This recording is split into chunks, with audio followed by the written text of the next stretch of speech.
Chère madame, cher monsieur, chers clients, en tant que responsable de la gestion privée pour Bruxelles et la Wallonie, je vous souhaite la bienvenue à notre webinaire consacré à vos fonds patrimoniaux, qui sont au cœur de vos portefeuilles, mais aussi au cœur de notre stratégie de gestion.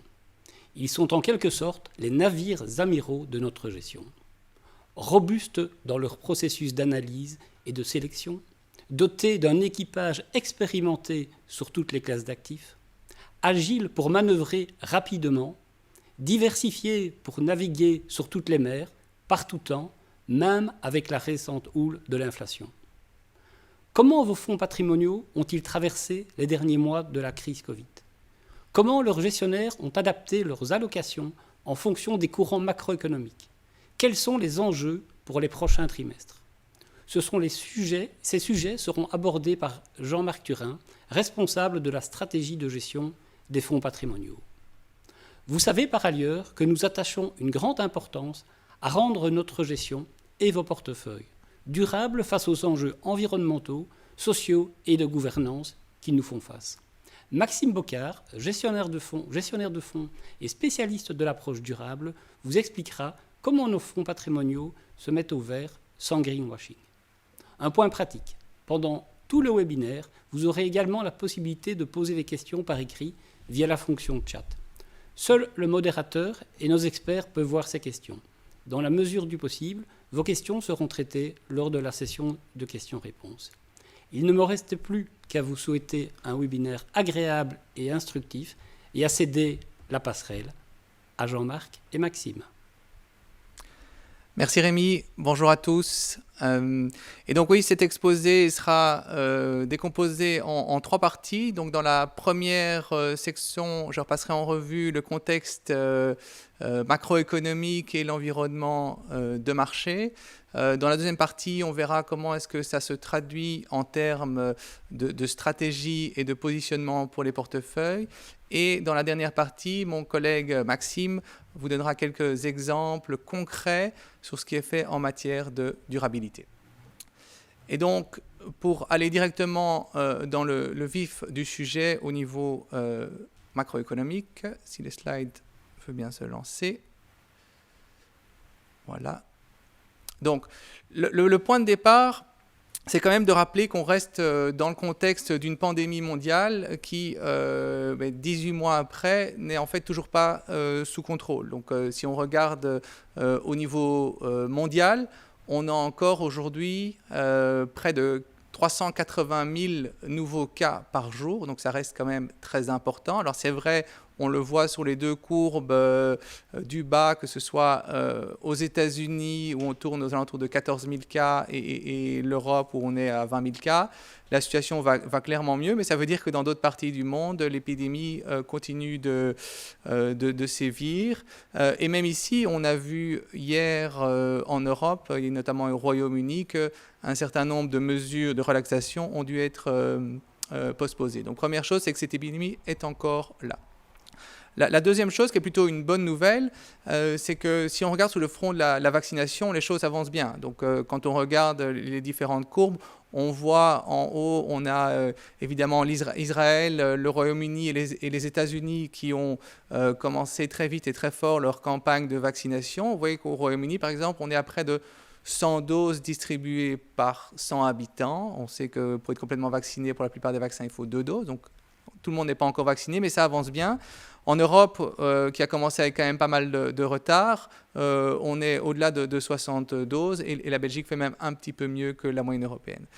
La moins bonne nouvelle là-dedans, c'est qu'il y a d'autres régions du monde où l'évolution de la vaccination est beaucoup plus lente et particulièrement dans les marchés émergents. Quand on regarde la situation en Inde, en Indonésie, au Mexique ou encore plus en Afrique du Sud, on se rend compte qu'il y a encore beaucoup de travail. Et donc, les risques d'apparition de variants ci et là qui peuvent continuer de peser sur l'activité. Alors, cette vaccination qui progresse, ça se traduit par des mesures de restriction qui sont relaxées et donc un fort rebond de la croissance mondiale. On le sait, les ménages, notamment aux États-Unis et en Europe, mais surtout aux États-Unis, ont eu une épargne forcée avec l'arrêt de l'activité. En plus, ils ont eu des plans de soutien aux États-Unis assez importants. Et donc, à mesure que l'économie réouvre, on a un rebond, un vrai boom de l'activité. Quand vous regardez ici le graphique qu'on aime bien, ce sont les indicateurs PMI. Donc, c'est un bon indicateur avancé de l'activité économique, notamment quand on regarde la composante des nouvelles commandes, New Orders. Et ce qu'on voit, c'est que le niveau actuel des PMI, à 58, c'est le plus haut depuis plus de 10 ans, en fait est consistant avec une croissance de l'économie mondiale de plus de 5%. Donc c'est vraiment un rythme assez soutenu. Et quand on regarde en termes de prévisions, région par région ou par pays, quand on voit les prévisions par exemple de l'OCDE, on voit qu'on s'attend au niveau mondial à près de 6% de croissance en 2021, l'Europe étant aux alentours de 4%, les États-Unis au-delà de 6% et la Chine étant même à plus de 8%. Sur la partie gauche du graphique, ce qui est intéressant de noter aussi, vous voyez la courbe en vert par rapport à la courbe en rouge. Donc c'est l'évolution des derniers mois. On voit que les attentes aujourd'hui en termes de croissance économique ont été revues à la hausse par rapport à ce qui était attendu en décembre de l'année dernière. Donc ça c'est plutôt une bonne nouvelle. Quand on regarde la situation pays par pays, ça c'est clair que la situation est un peu plus contrastée, puisque si la Chine a très rapidement retrouvé son niveau d'avant-crise, donc ici vous avez les bâtonnets, ce sont le nombre d'années qui ont été nécessaires, ou qui seront nécessaires pour retrouver le niveau d'activité pré-pandémie. Et donc on voit qu'aujourd'hui, notamment par exemple les États-Unis sont revenus plus ou moins au niveau d'avant-crise, donc du 4e trimestre 2019. La Chine, c'est déjà le cas depuis quelques mois. À l'inverse, on voit qu'un certain nombre de pays, dont la Belgique, mais encore plus toute une série de pays émergents, il faudra encore un certain temps pour revenir au niveau d'activité. Donc on a eu un choc qui a été inégal entre les régions et on a une reprise qui est inégale avec différentes vitesses. Quand on regarde sur l'évolution des principales zones économiques, le constat qu'on peut faire, c'est que au niveau de l'activité, on voit un rebond clairement en Europe. Après, il faut quand même le rappeler, un premier trimestre qui a encore été négatif. On a une croissance légèrement négative au premier trimestre en Europe. Mais le deuxième trimestre, clairement, on voit un rebond assez important. Aux États-Unis, là, on peut vraiment parler de boom parce que l'activité redémarre quand même assez fort. Et puis, vous avez eu tous ces plans de sauvetage et puis de soutien et maintenant des plans de relance tout à fait massifs. Si vous regardez sur la partie gauche du graphique, on voit qu'en termes de pourcentage de points de PIB, le soutien aux États-Unis a été tout à fait sans précédent, incomparable avec ce qu'on a en Europe. C'est le dernier bâtonnet sur le graphique de gauche, même si la situation n'est pas directement comparable, parce qu'on sait qu'il y a plus de stabilisateurs automatiques en Europe. Mais donc le message, c'est qu'on a une économie qui redémarre en Europe, on a une économie qui tourne vraiment très fort aux États-Unis, bien aidée par les mesures de soutien. Et si on regarde l'autre grand bloc au niveau de la Chine, la situation est un peu différente. La Chine a retrouvé plus vite son niveau pré-pandémie et aujourd'hui les autorités sont plutôt à appuyer légèrement sur la pédale du frein. On sait que les autorités en Chine, ce qu'elles veulent par-dessus tout, c'est la stabilité. Et je pense un bon graphique pour résumer la situation là-bas, ce sont donc les conditions de financement à l'économie. Quand vous regardez donc le graphique de droite, c'est l'évolution d'une année sur l'autre en pourcent. On voit bien, par exemple, en 2020, au moment de l'apparition de cette pandémie, les autorités ont favorisé l'accès au crédit pour relancer la machine. Ici, à mesure que l'activité a démarré et retrouvé un niveau pré-pandémie, les autorités voulant éviter les surchauffes, elles restreignent un petit peu l'accès au crédit. Pas spécialement en montant les taux d'intérêt, mais à travers différentes mesures, notamment différentes mesures prudentielles. Alors, Dans ce contexte, évidemment, fort rebond de l'économie, on a aussi un rebond assez spectaculaire de l'inflation. C'est évidemment le gros sujet du moment sur les marchés financiers. Et je pense que l'inflation, on peut décomposer ça probablement en 3 composantes. Si on regarde à court terme, ce sont vraiment les effets de base qui ont en effet un impact très important, puisque si on se souvient, il y a un an, l'économie était à l'arrêt et donc un certain nombre de prix étaient en chute libre. À l'inverse, aujourd'hui, ça redémarre et donc quand on compare les prix d'il y a un an par rapport à cette année, mécaniquement, ça rebondit. Donc ça, c'est tout à fait attendu. Attendu, mais malgré tout important. Quand vous regardez le graphique de gauche, c'est ce qu'on appelle le Core PCE. Donc c'est la mesure préférée de l'inflation par la Réserve fédérale américaine. Et vous voyez qu'on ressort des niveaux qu'on n'a plus vus depuis un certain nombre d'années. Et ça s'explique par certaines composantes bien précises du panier de biens, notamment les véhicules usagés, les véhicules d'occasion ou encore les billets d'avion. Donc cette partie-là, je dirais, ce n'est pas tellement inquiétant puisque ce sont des effets de base qui vont naturellement, je veux dire, avec le temps, s'estomper déjà dans quelques mois. La deuxième dimension, c'est à plus moyen terme et c'est venu rajouter à la pression suite aux effets de base, c'est évidemment ces tensions dans les chaînes d'approvisionnement. Si on se souvient, il y a un an, on a mis à l'arrêt l'activité, mais forcément, quand on veut redémarrer l'activité, ça prend un petit peu de temps pour que tout se remette en place. Et donc, on a vu des manquements, enfin des shortages dans certains biens, comme par exemple les puces. On voit aussi que les coûts de transport ont explosé. Pour donner un exemple, envoyer un conteneur de Shanghai à Rotterdam, en temps normal, ça coûte $2,000. Aujourd'hui, le prix est monté à $10,000. Donc ça simplement parce que la demande est plus grande que l'offre. Si vous regardez Elon Musk qui fait de plus en plus la pluie et le beau temps sur les marchés, donc le patron fantasque de Tesla reconnaissait que la chaîne d'approvisionnement c'était le challenge le plus important auquel il avait été confronté, tout en rappelant, et c'est le bas de son tweet, que c'était forcément là non plus pas quelque chose de très long terme. Et donc, la troisième dimension de l'inflation, et c'est probablement là où il faut être le plus attentif, ce sont l'évolution à long terme, puisque les problèmes de chaîne d'approvisionnement, probablement que d'ici milieu de l'année prochaine, ça devrait s'estomper. Mais c'est vrai qu'à plus long terme, quand on regarde, on peut penser qu'il y a certains risques à la hausse sur l'inflation, simplement parce que les banques centrales ont été très claires sur le fait qu'elles veulent plus d'inflation. Après une décennie où elles étaient en dessous de leur objectif de 10%, elles veulent au moins l'atteindre et même idéalement être un petit peu au-dessus pour normaliser les choses. Il y a de plus en plus un consensus sur la nécessité de garder des mesures de soutien au niveau monétaire, mais aussi au niveau fiscal, par les États pour soutenir l'activité. Il y a une attention de plus en plus grande dans la société sur les inégalités, donc potentiellement des pressions salariales. Il y a la démographie qui a également un rôle à jouer. La globalisation qui a été vraiment un des moteurs de la désinflation pendant des années, le fait d'aller produire là où ça coûtait moins cher. Sans dire que ça va être complètement remis en cause par cette pandémie, on voit bien qu'il y a quand même un frein à la globalisation et une volonté de rapatrier certaines activités en acceptant de payer un peu plus cher. Et puis, dernier élément, c'est qu'il y a cette transition verte dont on va parler plus tard, mais qui peut aussi amener une hausse des prix. Si on continue de produire l'électricité avec du charbon, ce n'est pas pour le plaisir des polluer, c'est probablement parce que ça coûte moins cher. Donc, la transition pourrait amener plus d'inflation. Tout ça nous fait dire que probablement, la décennie qui vient, on peut s'attendre à un peu plus d'inflation que ce qu'on a eu dans la décennie passée. De là à dire qu'on va revenir à l'inflation qu'on a eu dans les années 80, ce n'est pas du tout notre scénario. Loin de là.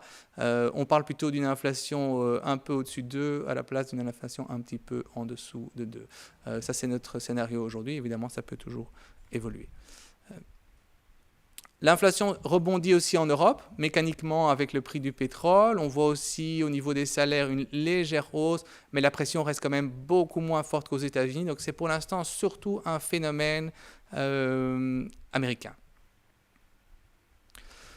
Dans le même temps, les banques centrales ont été très claires, c'est évidemment très important pour les marchés, elles ont été très claires sur le fait qu'elles n'étaient pas pressées de resserrer les conditions monétaires. Et donc, elles ont bien expliqué qu'elles comprenaient bien justement le caractère transitoire de cette hausse des prix et qu'elles regardent au-delà. Donc que ce soit la Fed et encore plus la BCE ont toutes les raisons de garder le cap, même s'il y a une hausse temporaire de l'inflation.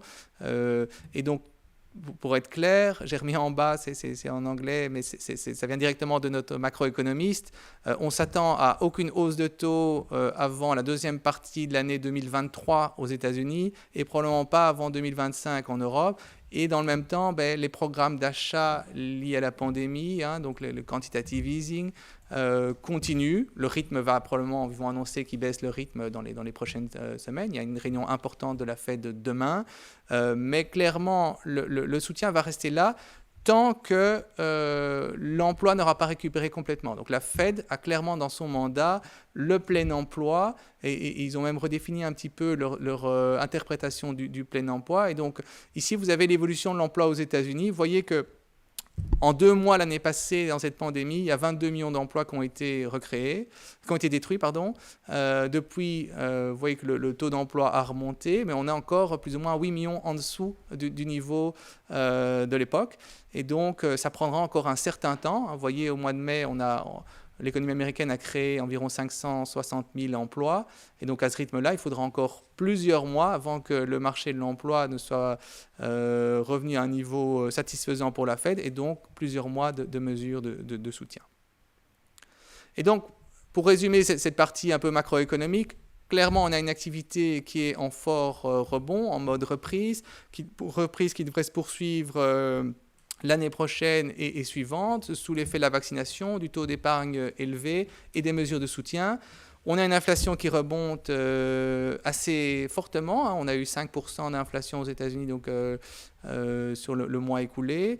Mais c'est essentiellement des facteurs à court terme.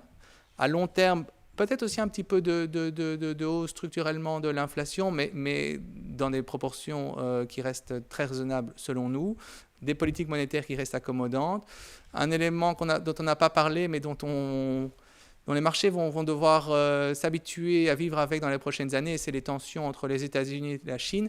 Si le ton a changé entre le président Trump et le président Biden, la politique des États-Unis par rapport à la Chine risque de rester plutôt dure. Et donc, ça, c'est quelque chose qui devient un peu structurel. Quand on regarde du côté, donc ici vous avez nos prévisions de croissance et d'inflation pour l'année qui vient, quand on regarde du côté des marchés actions, donc cette bonne reprise de l'activité économique se traduit clairement au niveau des actions mondiales. Ici vous avez donc en vert l'indice des actions mondiales depuis début 2020. On a évidemment le choc en février-mars l'année dernière. Depuis, on a un rebond assez important. On a eu quelques phases de consolidation, comme dernièrement, fin avril, le marché a consolidé pendant quelques semaines, mais on voit que la tendance reste assez forte et positive.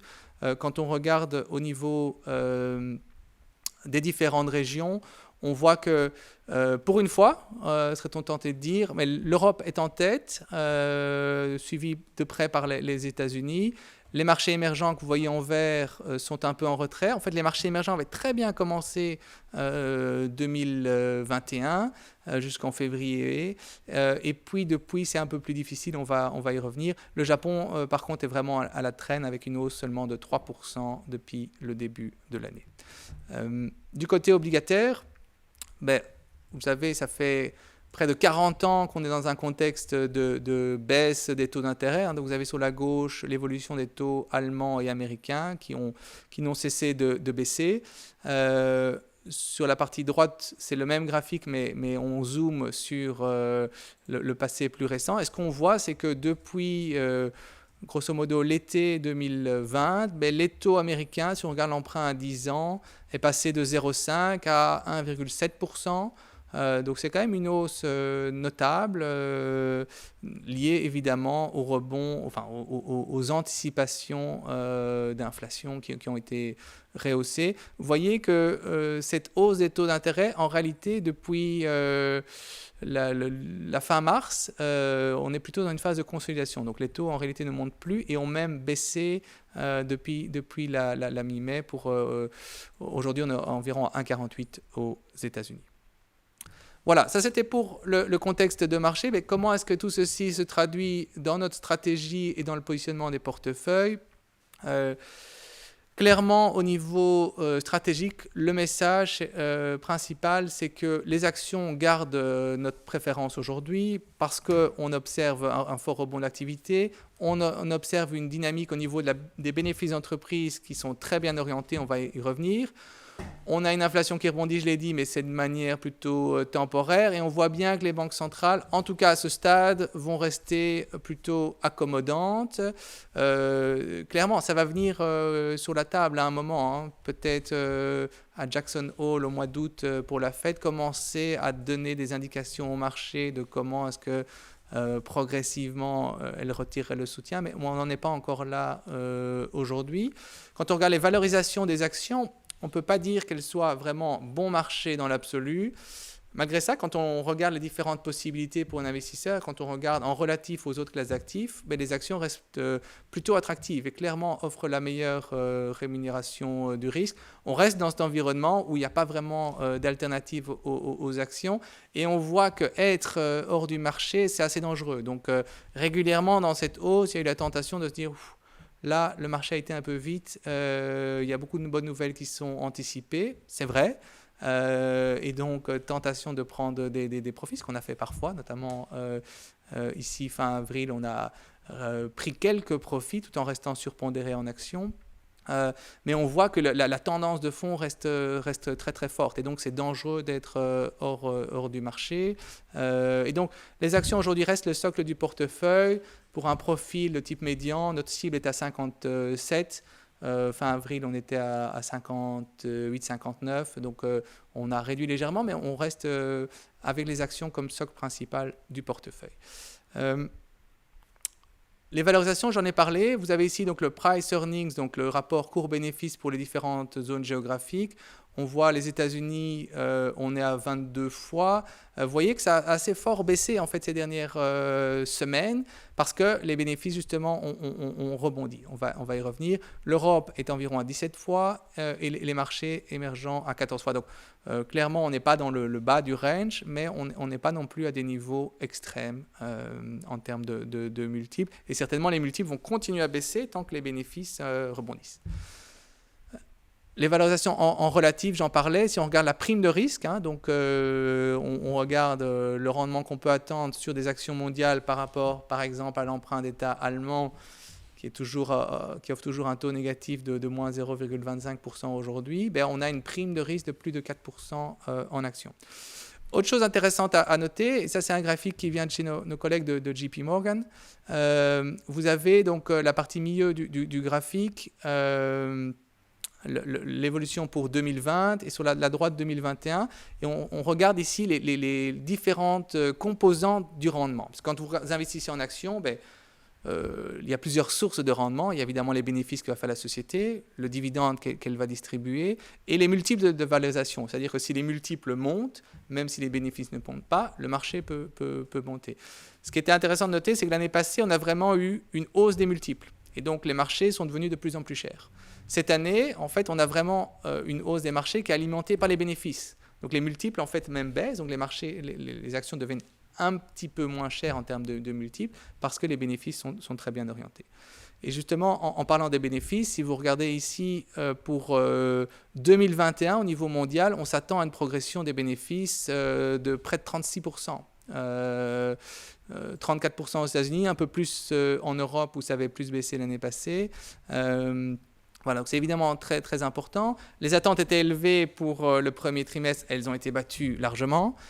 Et quand on regarde les révisions dernièrement, pour l'année 2022 par exemple, ont été revues de plus de 6% à la hausse sur les 3 derniers mois. et ça vraiment très fortement drivé par quelques secteurs qui sont les secteurs les plus cycliques, qui étaient les plus affectés en 2020 et qui logiquement rebondissent. Donc on pense à l'énergie, aux matières premières, aux valeurs bancaires ou encore à la consommation discrétionnaire. À l'inverse, des secteurs comme la consommation courante, qui avait été plus résilient l'année passée, vous voyez que les bénéfices cette année ne sont quasiment pas revus du tout.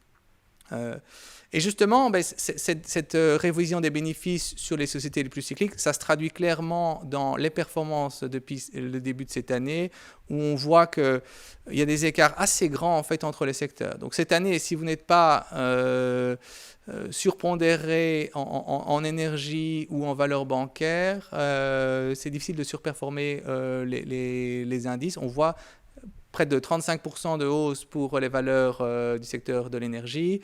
À l'inverse, la consommation courante progresse de seulement 6-7%. Donc on a une grosse rotation sectorielle, on a une rotation aussi des styles. Le style value, vous voyez, qui est en avance cette année par rapport au style croissance, alors que si on se rappelle, là, ici, vous avez le ratio, donc l'un sur l'autre. Donc, c'est-à-dire que quand la courbe en vert baisse, ça veut dire que le style growth surperforme le style value. Vous voyez que pendant 10 ans, ça a été le cas.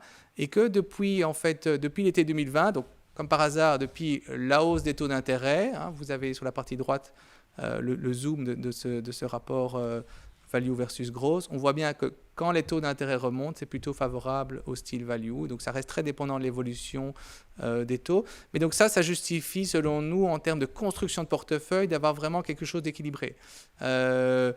Typiquement, les valeurs bancaires, on en a un petit peu parce que ne pas en avoir, on voit que ça peut coûter cette année. Après, on n'oublie pas que c'est un secteur qui reste extrêmement challengé sur le long terme et donc on garde certaines réserves et c'est pour ça qu'on essaie d'avoir un équilibre dans le portefeuille. Une autre chose au niveau des marchés émergents, les marchés émergents, on l'a dit, sont un petit peu à la traîne depuis le début de l'année. En fait, ça s'explique principalement par la Chine. Si vous regardez la Chine, c'est la courbe en bleu, qui avait bien commencé l'année. Je vous disais, les autorités en Chine appuient un peu sur la pédale de frein, notamment ont donné quelques mesures un peu plus dures par rapport à tout ce qui est spéculatif. Et donc, ça a entraîné un peu un tassement du marché qui a tiré vers le bas les indices émergents, parce que la Chine représente presque 40% de l'indice émergent. Cela dit, structurellement, on aime bien les marchés émergents parce que ici, vous avez l'évolution du PIB par habitant en Chine depuis 2000. Donc, c'est quand même assez spectaculaire de voir l'évolution. On est passé de moins de $2 000 à plus de $18 000 en 20-25 ans.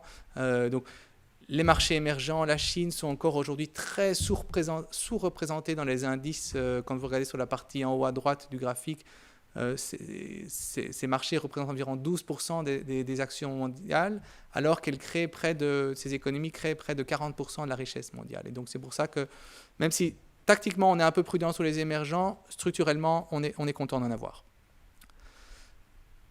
Côté obligataire, évidemment, là, la donne est différente. Quand les taux d'intérêt remontent, quand l'inflation remonte, c'est évidemment moins bon pour la partie obligataire. Donc, quand on regarde, vous voyez la courbe en vert, ce sont les obligations d'État, donc les emprunts les plus sûrs en zone euro.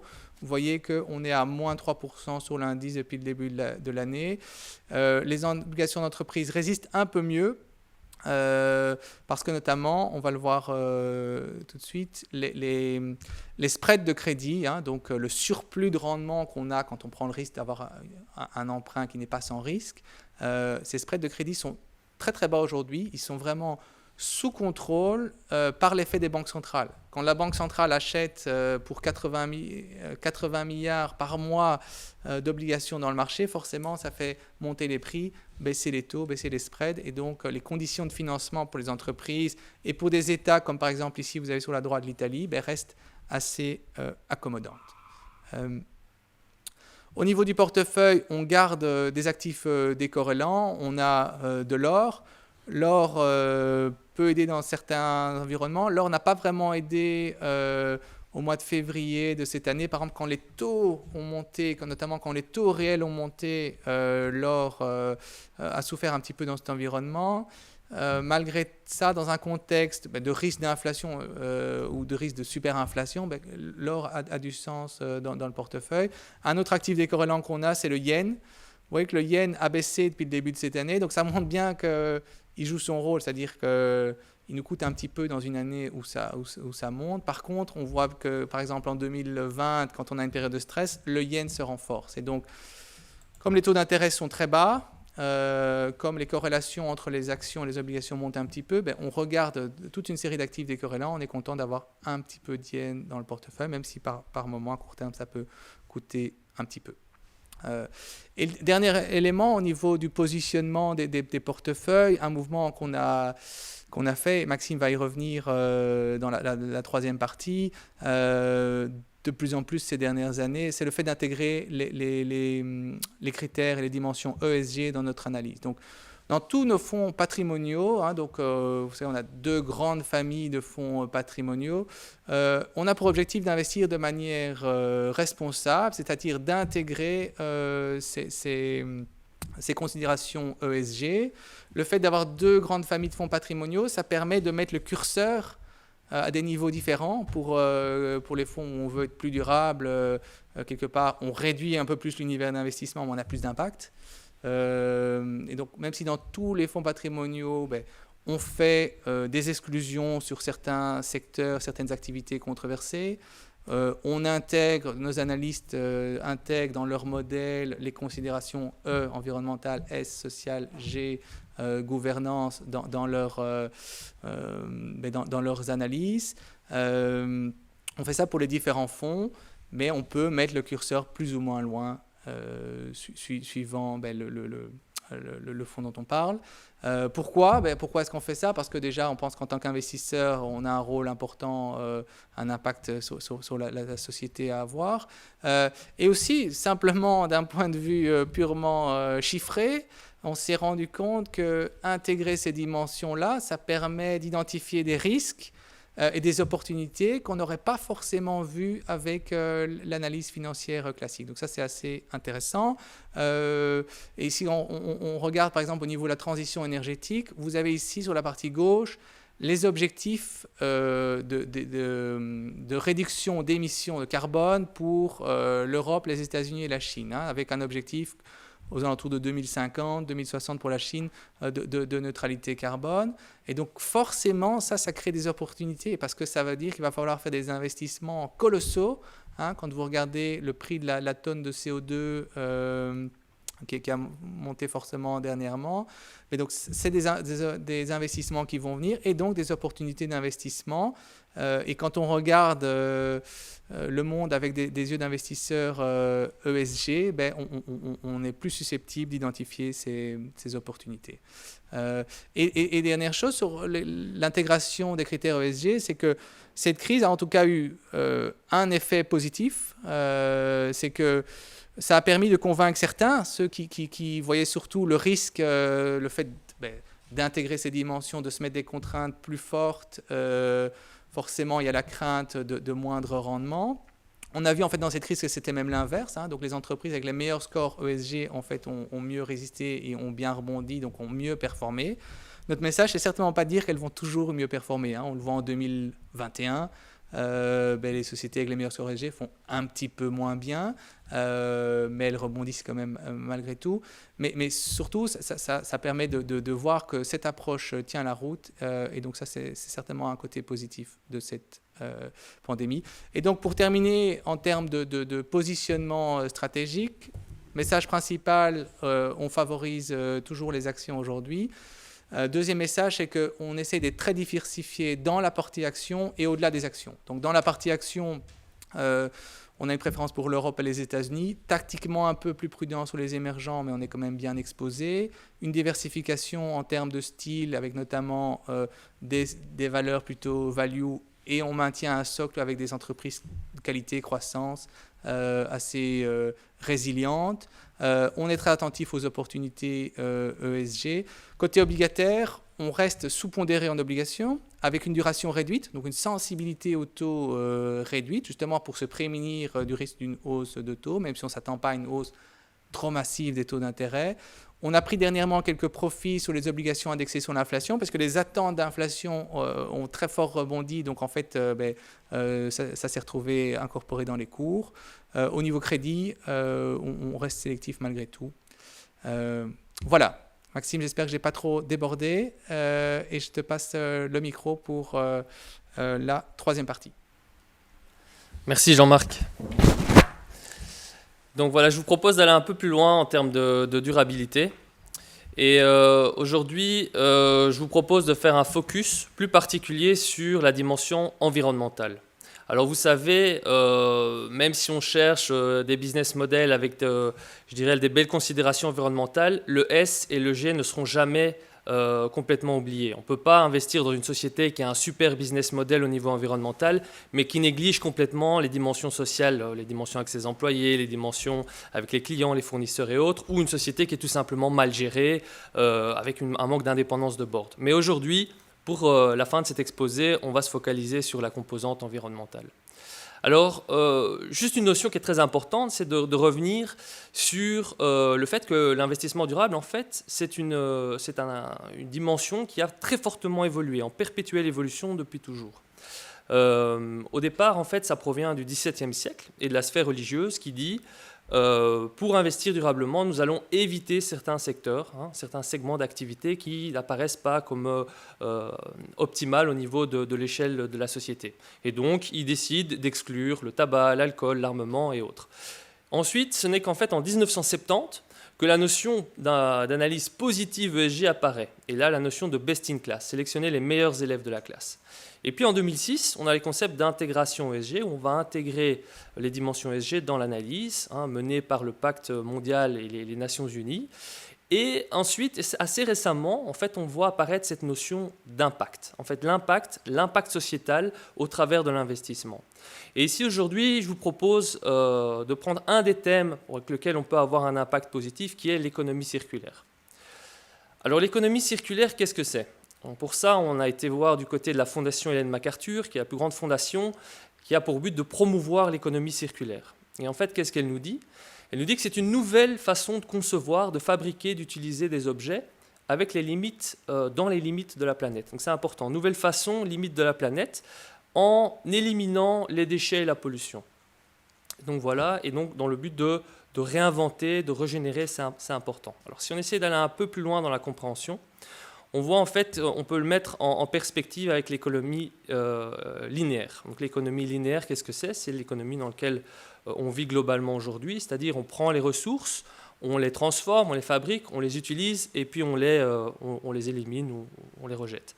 L'économie circulaire, mise en opposition, vise à prendre les ressources, les transformer, les utiliser et à minimiser un maximum les déchets et lorsque c'est possible, les réinjecter au départ et les réutiliser. Alors qu'est-ce qu'on entend par déchets ? En fait, on va reprendre tout type de déchets, les déchets directs et indirects. Donc direct, tout le plastique, l'utilisation d'eau, et indirect, on va aussi reprendre toutes les tonnes de CO2, les émissions carbone nécessaires à la production.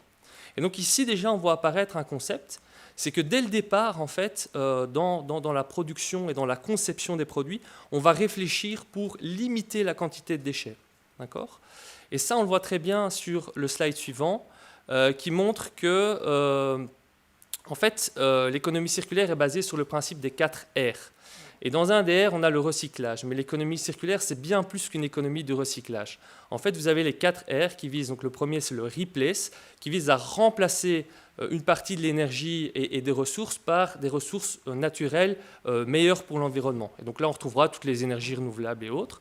Ensuite, on a le repurpose, donc la redéfinition, qui vise à utiliser l'ensemble des produits pour une durée plus longue. C'est ce qui signifiera qu'on devra moins souvent aller pomper des nouvelles ressources et autres.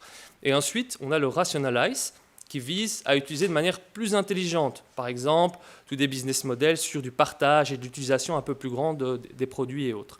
Et enfin, on a le 4e R qui est le recyclage, qui est bien connu de tous. Mais donc vous voyez que le concept d'économie circulaire basé sur ces 4 R vise en fait à optimiser, si vous voulez, à minimiser les déchets produits déjà dans la conception, en fait dans l'idée du produit, au niveau de la production, et enfin récupérer les déchets qui sont là pour les réinjecter dans le système. Donc ça, c'est vraiment le principe de base de l'économie circulaire. Alors pourquoi l'économie circulaire a du sens aujourd'hui? Eh bien parce que c'est une réponse directe aux ressources limitées. On voit bien que la manière dont les ressources sont utilisées aujourd'hui n'est tout simplement plus viable. Aujourd'hui, globalement, on est à une utilisation de 2 planètes, telle qu'on vit aujourd'hui. Si on continue avec les croissances des pays émergents et autres, on devrait être à 3 planètes d'ici 2030 si rien ne change. Et juste pour votre information, les États-Unis, dans leur manière aujourd'hui de consommer et de vivre, consomment 4 planètes. Donc on voit clairement que cette idée d'économie circulaire est en fait indispensable aujourd'hui. Alors, et plus loin, en fait, et peut-être plus intéressant par rapport à ça, c'est de comprendre en fait toutes les opportunités liées à cette économie circulaire. On peut reprendre certains chiffres qui ressortent. On voit 4,5 trillions d'opportunités en termes de dollars d'ici 2030. Mais je pense qu'il est plus important de comprendre, c'est de comprendre en fait que l'économie circulaire peut répondre à la fois aux enjeux climatiques, ça c'est assez clair pour tout le monde, mais il y a aussi un vrai business model derrière. Parce qu'avec toute l'attention qui est portée par le régulateur, par les consommateurs sur ces notions environnementales et autres, en fait, on a un focus de plus en plus grand sur toutes ces considérations environnementales. Et on le voit, vous regardez, on l'a déjà montré, mais l'évolution de la tonne de CO2, par exemple, ne cesse de monter. Et ce sera probablement encore le cas à l'avenir. Et donc, vous pouvez directement, en fait, faire le lien entre production de déchets et tonnes de CO2, vu que vous savez que les tonnes de CO2 font partie des déchets. Et plus loin, si on va même plus loin, on peut se dire que la tonne de CO2 et le prix de cette tonne de CO2 va être utilisé comme unité de mesure un peu commune à l'avenir pour se dire, OK, on a une production de déchets qui est d'autant, combien est-ce que ça coûterait en termes de tonnes de CO2 pour retransformer ce produit dans un produit qui est clean. Et donc là, vous comprenez directement toutes les implications qui sont liées, à la fois pour des acteurs purs, tels qu'on dit, qui auront un impact ou un business model directement lié à l'économie circulaire, mais aussi pour les multinationales, et on le verra dans un instant, qui commencent à s'y intéresser de manière plus importante. Alors, passons maintenant aux exemples concrets. Commençons par les acteurs purs, les pure players, tels qu'on les appelle. Le premier, c'est Tomra. Donc, vous ne connaissez peut-être pas la société, c'est une société norvégienne. Et elle est clairement active dans le recyclage de plastique et de canettes. Et elle récupère, en fait, via ces machines que vous voyez sur l'image, le long des supermarchés, dans lesquels vous mettez vos canettes et bouteilles, elle récupère plus de 38 milliards de bouteilles. Et donc, elle récupère, en fait, le business model, c'est quoi? Elle récupère les bouteilles, elle recycle, elles refont le tout et créent une nouvelle vie, un nouveau plastique pour donner une nouvelle vie à toutes ces composantes. Alors, un exemple de société qui est très intéressant. Autre exemple, et je pense que c'est ça aussi qui est intéressant de voir, c'est les nouvelles technologies en fait, qui apparaissent liées à cette économie circulaire. Et on le voit, on a la société Carbios, qui est une société française fondée en 2011. Et cette société, en fait, elle arrive avec une nouvelle technologie qui permet de recycler à 100%, quasiment 100% le plastique. Parce que vous le savez, le plastique, c'est une grosse problématique aujourd'hui, mais on a des problèmes pour le recycler de manière vraiment efficace lorsqu'il est utilisé, lorsqu'il est endommagé et autres. Et eux viennent avec un nouvel enzyme, en fait, qui permet de dépolymériser le plastique et donc de mieux le recycler. Et donc là, cette société, par exemple, qui est une petite société, une petite capitalisation, elle a par exemple des accords hyper prometteurs avec des grands groupes tels que L'Oréal, Nestlé, PepsiCo, pour les aider à atteindre les objectifs d'économie circulaire derrière. Autre exemple, et là on est dans le replace, donc on est dans le remplacement vers des énergies plus vertes. On a la société Ørsted, société danoise qui est fondée en 2006, qui est en fait spécialisée dans les fermes éoliennes onshore et offshore. Et ils intègrent, c'est ça qui est intéressant avec cette société, vraiment le concept d'économie circulaire dès le design de l'éolienne. Et donc en fait, ils essayent, c'est eux qui arrivent avec l'éolienne, je dirais, la plus optimisée en termes de ressources pour, je dirais, optimiser à la fin le gaspillage ou le gaspillage généré. Et donc eux, en fait, ils produisent de l'électricité pour 12 millions de personnes aujourd'hui. Et alors, on peut très facilement, composer ça et regarder ce qui est évité en termes de millions de tonnes de CO2 par an. Ils sont à plus de 7 millions de tonnes de CO2 qui est évité en mettant tout dans la chaîne de valeur. Donc ça, c'est intéressant de voir. Et puis, si on va aller plus loin, et je pense, revenons un instant sur ce principe de 4R, on a un bel exemple ici, qui est la société Kingspan, une société irlandaise. Et cette société, en fait, a développé, dès le départ, un business model avec cette notion d'économie circulaire. Et donc, dès le design, en fait, des produits, la société vient avec une optimisation, en fait, dans ses produits. Qu'est-ce que c'est Kingspan? C'est une société qui produit des panneaux d'isolation. Donc déjà, dans le business model, ça semble relativement durable. pour lutter contre le réchauffement climatique, eh bien, ils viennent avec un modèle qui est optimisé en termes de ressources, des panneaux qui sont plus légers, donc plus faciles à transporter, et directement essayer de créer des panneaux qui sont plus basés sur du monoproduit, et donc qui peuvent être plus facilement désassemblés ou réassemblés ensemble. Donc là, déjà dans le design, on voit le concept mis en avant. Deuxième étape dans leur business model, c'est de se dire, OK, on va utiliser des produits plus durables. Donc aujourd'hui, dans l'acier qu'ils utilisent, ils réutilisent 25% d'acier recyclé, avec l'objectif ici à 2025 d'être à 50%. Donc dans la logique des inputs plus durables utilisés. Enfin, en allant toujours plus loin, dans le processus de production également, tout est optimisé pour réduire un maximum le déchet. Sans parler évidemment des efforts annexes qui ont été créés, comme la récolte d'eau de pluie et ce genre de choses pour optimiser le processus de production et limiter les ressources utilisées. Enfin, et ça c'est une étape importante également, ils travaillent sur l'extension de la durée de vie des produits. Donc ils ont créé en fait un système de garantie des produits pour 30 ans. Et en fait, ils proposent de venir récupérer les produits qui sont défectueux chez les clients et de les récupérer et de leur redonner une nouvelle vie. Alors derrière, ce n'est pas seulement du don, il y a un business model derrière de récupérer facilement, recréer un produit et en faire évidemment un business qui est rentable. Et enfin, finalement, dans leur stratégie, on retrouve très clairement la notion de technologie de recyclage. Donc ils investissent très fort pour optimiser un maximum le recyclage de leurs produits pour pouvoir retraiter plus facilement, plus rapidement, donner une nouvelle vie aux produits. Donc on voit tout l'intérêt de ces sociétés qui sont actives dans l'économie circulaire. Mais ça va plus loin que ça aujourd'hui. On constate de nombreuses multinationales s'y intéressent. Si on prend par exemple l'exemple de Nike, Nike aujourd'hui produit sa première chaussure à base de 50% de matière recyclée et en fait annonce des objectifs assez ambitieux dans la matière. Et ils ont également développé, si vous voulez, dans les différents principes pour trouver les 4 R chez Nike. Et ils reprennent également, ils ont mis une nouvelle politique en place en disant la politique des 30 jours, si une chaussure est défectueuse, on les récupère au magasin et on leur donne une nouvelle vie. Donc il y a toute une stratégie qui se met en place et qui montre un petit peu la rentabilité derrière ces éléments. Autre exemple, Unilever. Également gros évidemment producteurs de plastique et qui eux se rendent compte qu'il est essentiel de tacler cette problématique du plastique. Vous savez, le plastique c'est extrêmement nocif, toutes les minutes on a un camion poubelle qui décharge du plastique dans les océans. À 2050 on aura plus de plastique que de poissons dans l'océan. Il y a 2/3 de poissons aujourd'hui qui ont du plastique, donc grosse problématique. Et Unilever ils disent ok, à horizon 2025 on utilisera 100% de plastique recyclé. Donc on voit derrière cette économie circulaire des objectifs qui commencent à se matérialiser des différents côtés. Et dernier exemple en la matière concret, c'est AB InBev, une société que vous connaissez bien. Et AB InBev travaille également sur les différents R mentionnés. Et dans leur usine à Leuven, donc ils transforment les eaux usées. Vous savez que l'eau, c'est également une problématique importante en la matière, donc en eau potable. Donc on parle de 400 000 mètres cubes d'eau usée qui sont récupérés, retraités et qui peuvent être réinjectés dans le système.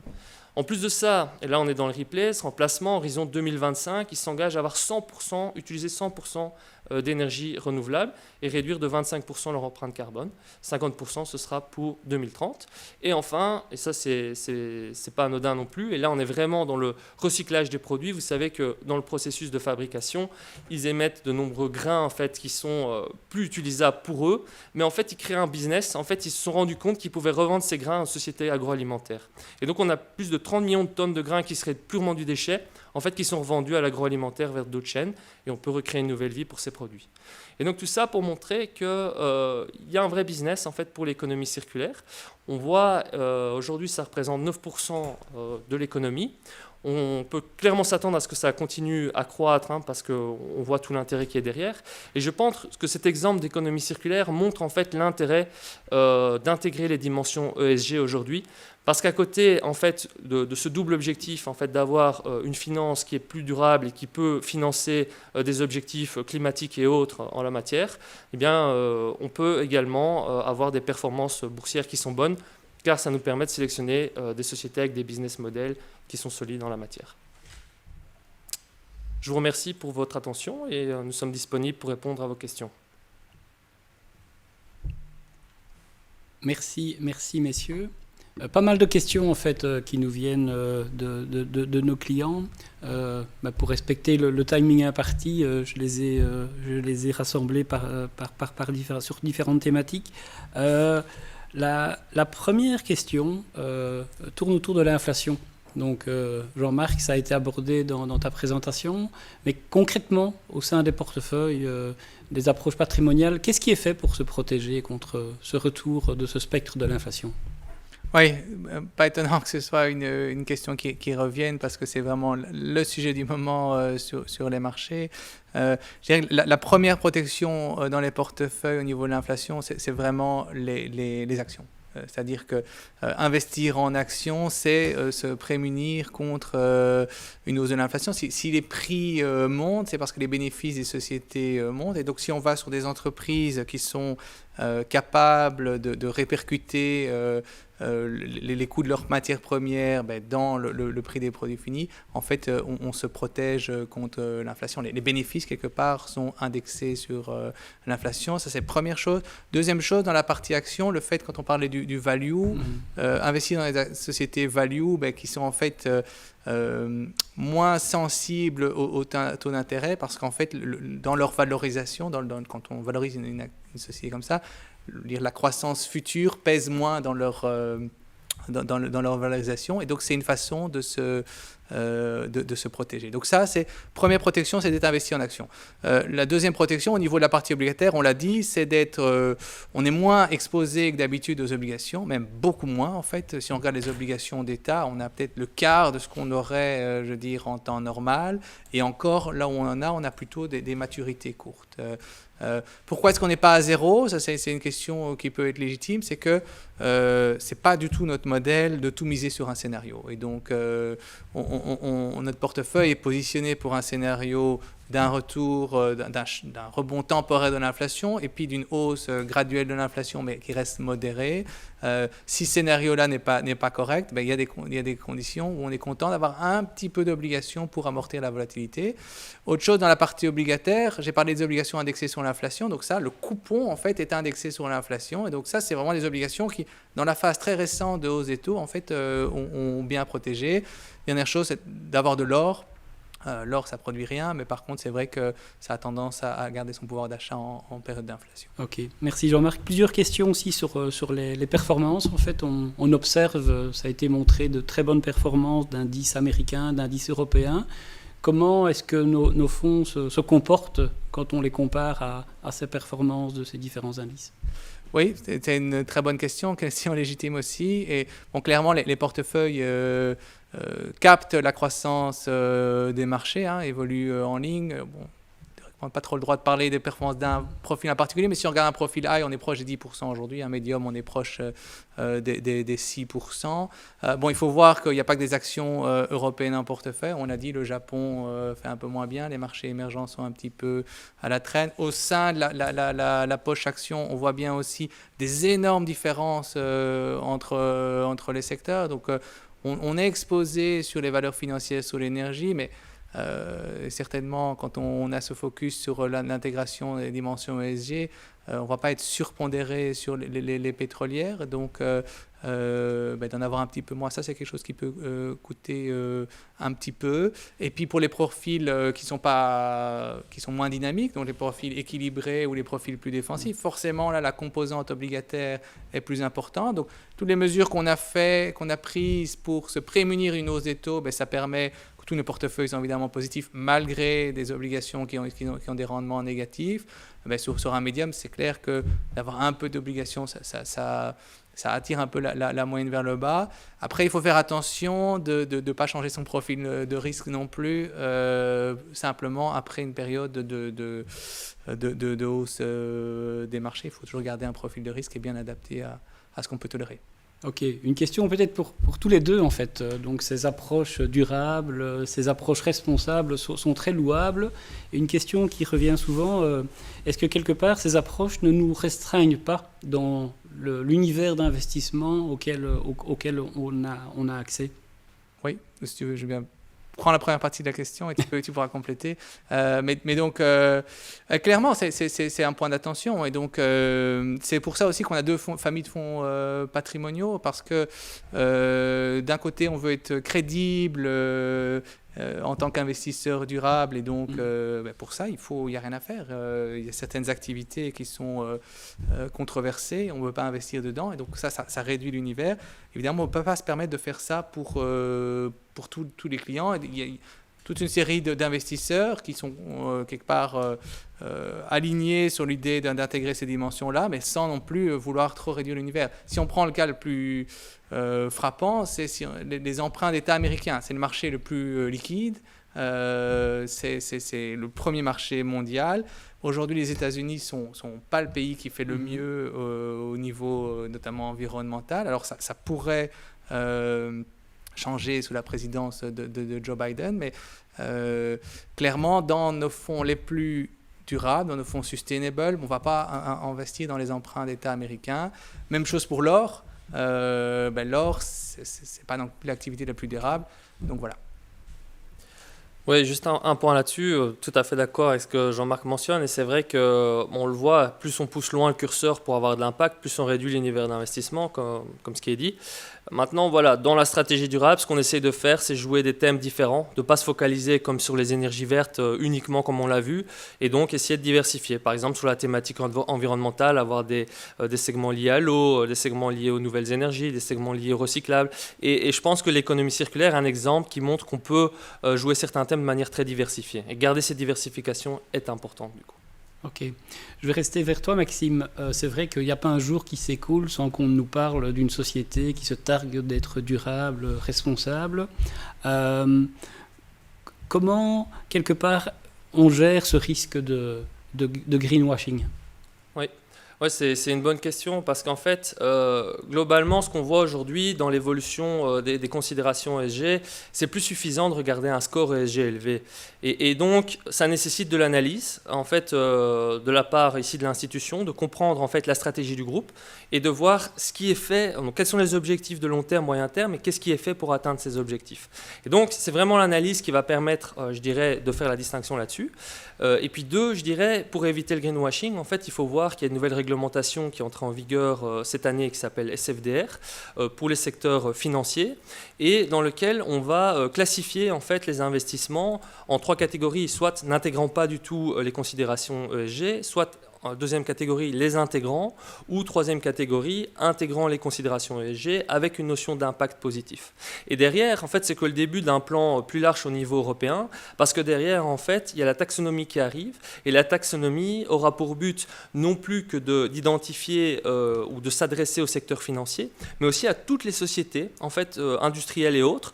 Elles devront répondre, si vous voulez, à un pourcentage de durable. Et donc, toute société aura un pourcentage de durabilité qui lui sera associé en fonction de ses activités.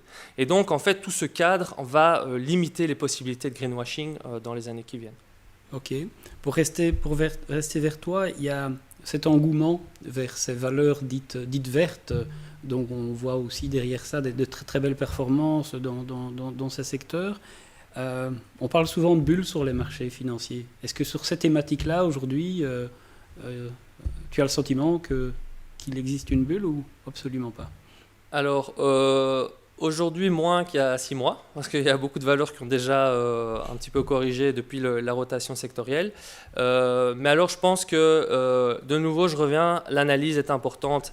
Et on n'en a peut-être pas suffisamment insisté aujourd'hui, mais quand on analyse une société de manière durable, ça vient s'annexer à l'analyse fondamentale, aux valorisations, aux perspectives de croissance.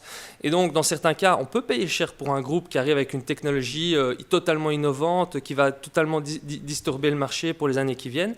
Mais c'est vrai qu'on l'a vu ces dernières années, certaines sociétés ont tendance à monter un peu trop par rapport à la qualité qu'elles avaient réellement. Et donc, je pense que ça revient à la qualité d'analyse et toujours bien regarder les valorisations et les perspectives de croissance.